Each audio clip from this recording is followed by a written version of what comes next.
Assalamualaikum warahmatullahi wabarakatuh. Ketemu lagi di channel ini. Hari ini kita akan membahas tentang grafik fungsi kuadrat. Nah, di pertemuan sebelumnya kalian sudah mempelajari tentang persamaan kuadrat ya. Apa bedanya dengan fungsi kuadrat? Nah, kita lihat.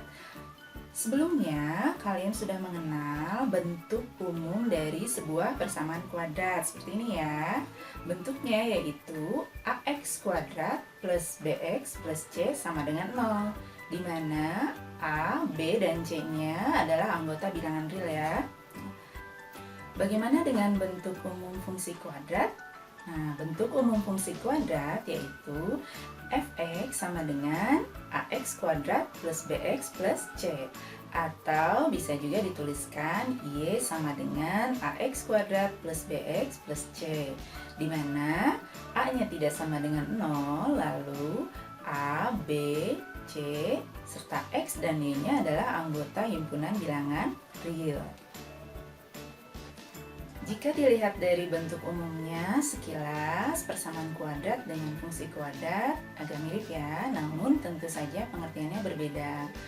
Pada sebuah fungsi, untuk setiap x anggota daerah asal, dia memiliki pasangan atau nilai fungsinya, yaitu y anggota daerah hasil.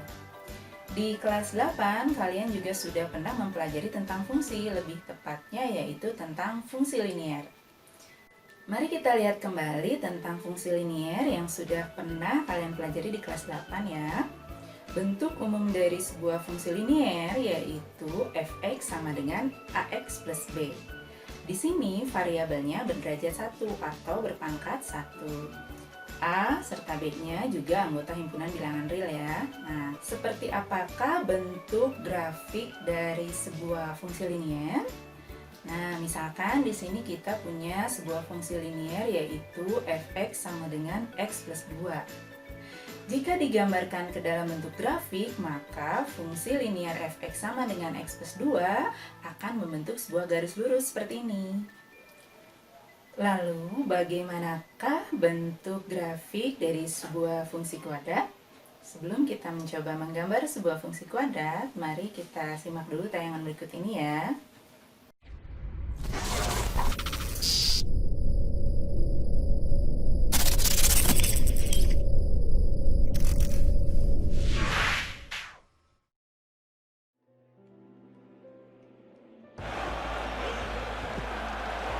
Well, it dipped and it's gone in. What a magnificent strike! You will not see many better free kicks. Beckham could raise the roof here with a goal. I don't believe it. David Beckham scores the goal to take 8. Vedremo chi partirà. Parte Recoba con sinistro, conclusione a rete, un gol straordinario, 8 minuti e la partita cambia già molto. Straordinario, e questo giocatore ha queste capacità, queste... On the end, Payet strikes. Oh, he's in! What a goal! What a goal by Dimitri Payet! Video tadi menayangkan beberapa tendangan bebas pada suatu pertandingan sepak bola ya. Namun di sini Ibu bukan akan membahas tentang pertandingan bolanya. Kalau kalian lihat dan kalian amati, tendangan-tendangan bebas tadi dia melengkung dan kalau digambarkan membentuk suatu garis lengkung ya. Nah, seperti itu pula grafik fungsi kuadrat. Suatu fungsi kuadrat jika digambarkan dalam bentuk grafik maka akan membentuk garis lengkung terbuka atau di matematika disebut dengan istilah parabola. Sekarang kita akan mencoba menggambar grafik dari sebuah fungsi kuadrat. Nah, kita coba gambarkan mulai dari grafik fungsi kuadrat yang paling sederhana yaitu fx sama dengan x kuadrat atau bisa juga dituliskan y sama dengan x kuadrat. Nah, di sini koefisien x kuadratnya 1 ya, jadi tidak dituliskan, serta b atau koefisien x-nya serta c atau konstantanya 0, sehingga di sini tidak ada variabel x dan konstantanya. Di sini x dan y-nya adalah anggota himpunan bilangan real, yang artinya bilangan real ini tak terhingga banyaknya. Untuk menggambarkan sebuah grafik fungsi, kita perlu menentukan koordinat dari beberapa titik yang dilalui oleh grafik fungsi tersebut. Karena bilangan real ini tak terhingga banyaknya, maka kita ambil beberapa bilangan saja sebagai perwakilan dari nilai X-nya. Nah, di sini kita ambil contoh X-nya yaitu -2, -1, 0, 1, dan 2. Seperti sudah disebutkan sebelumnya, untuk masing-masing X anggota daerah asal ini akan ada pasangannya. Nah, bagaimana cara mendapatkan pasangannya atau nilai Y-nya? Setiap nilai X ini kita substitusikan ke persamaan fungsi ini. Misal untuk X sama dengan -2. Nah, kita substitusikan ke sini. Sehingga Y sama dengan -2 kuadrat. Nah, -2 kuadrat itu hasilnya sama dengan +4. Sehingga koordinat titik yang pertama kita peroleh yaitu pasangan -2,4. Begitu pula untuk nilai X yang lainnya, lakukan hal yang sama sehingga diperoleh beberapa pasangan koordinat titik. Setelah kita memperoleh beberapa koordinat titik, barulah kita gambarkan pada bidang kartesius. Di sini ada sumbu mendatar, kita sebut dengan sumbu X, lalu ada sumbu tegak, kita sebut dengan sumbu Y ya. Titik yang pertama, yang koordinatnya -2,4, kita posisikan di bidang kartesius. Nah, posisinya di sini. -2, +4. Seterusnya sampai dengan titik yang kelima. Lalu, kelima titik tersebut kita hubungkan membentuk suatu garis lengkung. Jika kalian perhatikan, grafik ini memiliki titik terendah dan grafiknya simetris terhadap sumbu Y. Itulah karakteristik dari grafik fungsi kuadrat, yaitu memiliki titik tertinggi atau terendah serta memiliki sumbu simetri. Untuk kegiatan berikutnya, tugas kalian yaitu lakukan pengamatan dan investigasi mengenai pengaruh koefisien A, B, dan C terhadap bentuk grafik fungsi kuadrat.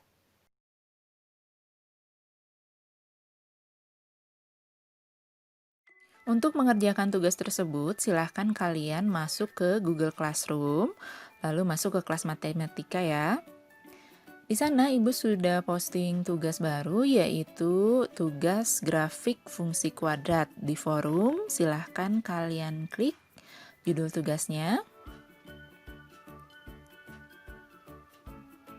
Setelah kalian memasuki tugasnya, biasakan untuk membaca petunjuk yang ada di dalamnya ya. Sebelum mengerjakan apapun, baca terlebih dahulu petunjuknya. Nah, di sini ada lembar kerja peserta didik. Kalian lihat di bawah ada tanda panah. Nah, di situ ada lembar kerja. Lalu kalian scroll, ada tautan GeoGebra Applet juga. Nah, sekarang kita lihat dulu lembar kerjanya. Isinya apa saja dan kegiatan apa saja yang harus kalian lakukan. Nah, di sini ada 3 kegiatan. Silahkan kalian baca baik-baik dengan teliti. Nah, ada 3 kegiatan di sini. Setelah kalian membaca, nah, kita lihat satu persatu kegiatan apa yang harus dilakukan. Untuk kegiatan pertama, ini kita akan menganalisis pengaruh nilai A atau koefisien X kuadrat pada grafik fungsi kuadrat. Langkah-langkahnya yaitu lakukan simulasi pada GeoGebra Applet yang sudah ditautkan di Google Classroom masing-masing ya.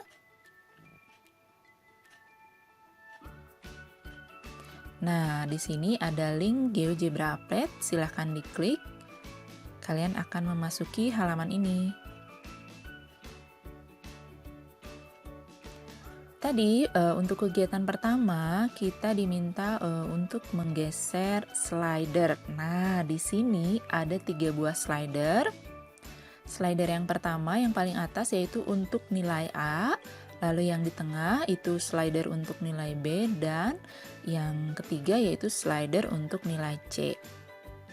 Nah, kondisi awal, nilai A atau koefisien X kuadrat yaitu 1, B-nya 0, dan C-nya 0. Nah, kondisi ini berarti untuk fungsi F sama dengan X kuadrat.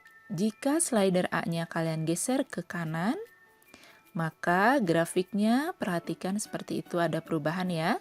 Jika kalian geser slidernya ke kiri, maka grafiknya seperti tadi. Lakukan hal yang sama untuk slider B. Geser slidernya ke kanan dan ke kiri. Perhatikan nilai B-nya ya. Dan amati perubahan yang terjadi pada grafiknya. Setelah kalian melakukan simulasi pada GeoGebra Applet ini, lalu kalian sudah mengamati perubahan yang terjadi pada grafiknya, silahkan kalian kembali ke tugas yang tadi. Halaman GeoGebra Applet ini bisa kalian tutup dulu, kalian close untuk kembali ke tugas yang tadi. Nah, sekarang kalian sudah siap untuk mengisi lembar kerja. Silahkan scroll ke bawah, klik tanda panah, lalu klik lembar kerjanya. Nah, untuk mengedit atau mengisi lembar kerja secara langsung di Google Dokumen ini, langkah pertama yaitu kalian klik tanda panah di pojok kanan atas ya. Ada icon atau tanda panah di dalam sebuah persegi di pojok kanan atas. Nah, di sini ada icon atau tanda seperti pulpen biru ya di pojok kanan bawah untuk mengedit dan mengisinya secara langsung di Google Dokumen ini. Jika di handphone kalian belum terinstall Google Dokumen atau aplikasi Google Docs, maka kalian harus menginstal terlebih dahulu. Silahkan kalian install. Namun jika HP kalian atau handphone kalian tidak support, tidak mendukung untuk menginstal Google Doc ini, kalian boleh mengerjakannya di buku tulis masing-masing ya. Nah, ini kita coba untuk menginstal terlebih dahulu Google Docs-nya.